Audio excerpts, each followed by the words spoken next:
Hey, what is up everyone? Kilrian here bringing you another patch notes video for Black Desert Online. This one dropping on June 8th of 2022, and it's a pretty... There's not a ton going on in the patch, but there are some really major additions to Black Desert Online that are being added with this patch, particularly the Arena of Solare. So, TLDR, just quick rundown if you just want to kind of hear the gist of it and get on with your day. We're having the release of the Arena of Solare, which is an equalized 3v3 best of 5 arena, where only one of each class or can be on each team, so you can't have 3 witches or anything like that. You unlock the additional gear through participation, so you start with a baseline of gear and you actually have to play the game and participate in Arena of Solare to unlock more gear, and it does have a rating system with decay once you get to the higher rankings. Right now, the events that are going to be going on to the first week of July, so we got a full month of this, there's going to be an Arena of Solare participation event. Login rewards got reset, and so you have a whole nother month that we're going to be able to obtain stuff for logging in, as well as playtime rewards going on. Other changes that have been introduced into this is that there are increases on some of the prices for very high-end late-game items. There was a new cup that was introduced into the game for earrings, new doodles that can be placed in housing that you obtain through like quest lines, and there's a new life skill tool bag. Thank goodness. Let's go ahead and move forward. First and foremost of this patch, the Arena of Solare. It is an equalized 3 versus 3 arena, best of 5 format, and there are actually buffs and environmental effects that happen in some of the arenas. By default, we have basic gear, and you'll actually see, I'll show a picture in a later slide here, that shows you earn a currency by just playing Arena of Solare, and you use that currency to unlock more customization to your gear set. So starting off, we're basically all going to be AP monkey like play style, and then later on we can unlock more DP items, more accuracy items, and really customize how you want to build your character. The rating system does start at 1150, and so this is going to kind of set the middle ground for everybody moving forward, with at the end of the season giving us rewards. Now with this, the peak is 2400 plus, so to get like the rank 1 title, essentially it is 2400 plus rating, and anything after 1800 if you are not actively playing on I think it goes 7 days if you're 1800 plus, like 5 days if you're 2k plus, and then 3 days if you're 2400 plus. So it does force you to actively play and participate if you want to maintain that high rating. There are no potions or consumables that are usable within the Arena of Solare. However, they are automatically giving us a buff or benefit where, just like if you have a tier 5 miraculous cheer fairy where you can use a infinite health potion every 2 seconds, this is going to be a natural occurring buff when you are participating in the Arena of Solare. So in other words, you're really never going to have like your mana issues, because it's going to be constantly just pumping mana and SP up, and then you're like going to have that natural health generation that we're kind of used to when we are actually PvPing. This is a quick glance at the actual gearing system. So as we can see here on the left, this is kind of our basic set that we're being given. Tet boss armors, tri accessories, tet weapons, tri ogre. We're seeing like basic critical hit, basic Hanhums with Alcars in the weapon, pretty like generic stuff as a whole. And then on the right side, we're seeing the Seal of Solare in the bottom right, and the process of unlocking more items. Now with this, it does allow you to select which one that you're going to unlock, respectively. So if I want to, instead of going with my Basilisk belt, and I'm like, okay, I honestly want more accuracy because I feel like there's a lot of evasion stacking people, I can unlock the Turos and utilize that instead. Another really big thing whenever it comes to the Arena of Solare is innately we are gaining 2000 health, so 2000 maximum health.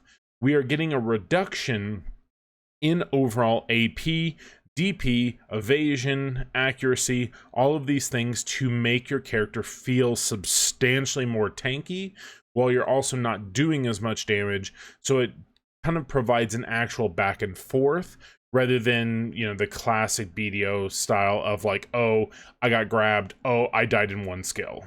And so we are going to see a much more drawn out kind of play style with the Arena of Solare as a whole. The three maps that are getting introduced with the Arena of Solare are going to be Olan's, the Ruins of Xol, and Aria Palm Forest. Now, these are just three screenshots up here at the top, with Olan's on the left, Ruins on the middle, and then the Forest on the right. Now, the thing is, Olan's doesn't have any kinds of buffs or debuffs that happen at all. However, the middle, both the Ruins as well as the Palm Forest, do have active buffs running. There are different like little flames or these like orbs that you can attack, which can give you different effects. If you see like a red flame, you attack that and you kill it, you get an AP buff for 30 seconds. You see like a blue kind of watery orb, it is a DP buff for 30 seconds. Green is a health recovery. And then you will see this wind, kind of windy looking orb that grants attack speed and AP for 30 seconds. These are found once again in the Xol Ruins as well as the Palm Forest. However, there is one additional thing.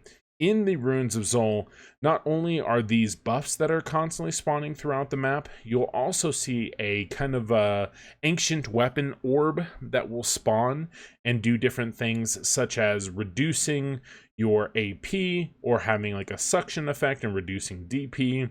So it's going to be pretty interesting to see if someone gets like caught up in that and then your whole team just tries to like AoE them down from a distance or something along those lines. The current events that are going to be going on primarily are just two things. We have the playtime rewards, where as long as you're logging in for 180 minutes, so 3 hours every single day, you are going to be able to claim, you know, this full set of items. Primarily the one that matters for the most part, in my opinion, is the 90-minute one, just giving you the advice of memory and advice of immortality. We also have the Arena of Solare event that is going on. Now, this is going to be kind of interesting because on a daily basis through your Black Spirit, you can get 3 seals a day for just completing a Arena of Solare. You may have to win an Arena of Solare. And then with the with Shikatu in Altanova, you actually can get a weekly from him that'll give you 10 seals. Right, so we're going to have the 4 weeks to kind of go about doing this. I do believe it's going to be pretty possible for you to get to 60 as long as you kind of are playing actively throughout that time. And then I'm looking, honestly, at the 300 mil that we can consistently get for 10 seals. Not only that, in Altanova with Shikatu, just by talking to him and starting everything, you are going to be getting a new title, and if you participate and win 5 times, we're getting upwards towards 500 crons, 10 artisan memes, a Shootad's Courier, which is a premium pet, so pretty rare to come across. I know originally when they gave us a Shootad's Courier, that was a tier 4 pet, so I'm not 100% sure if that's confirmed yet, but that's huge for people who are more kind of free to play. And then lastly, the other minor changes that are coming through is we have the life skilling bag that is getting introduced, where you have this specific bag, you equip just the bag, but you can slot in all of your associated life skilling tools. It doesn't look like you do have the option of putting your processing stone in there, so that's a little bit different. But other than that, whenever you press F5, it's either F5 or F6, it actually pulls up a little wheel that you can select what you want to gather, and then it'll kind of save that preference. So you can just continue pressing R repeatedly. But this is super nice for life skillers, just so we don't literally have, you know, 5, 6 tools, 7 tools, and even, you know, worse, whenever we had to have all the separate Manos processing, all the processing orbs as well. So pretty solid there. There is the introduction of a new cup that is for Elvia Serendia. So that Serendia is all the locations that we're familiar with: orcs, orcs, monastery, Nagas, all that jazz. And we are seeing this is a +3 AP on earrings. So for those people who just want to constantly push AP over and over and over again, you are going to have that option. And lastly, we are going to be getting a couple of new house cosmetics with a quest line specifically for Corsair, as well as the Nova.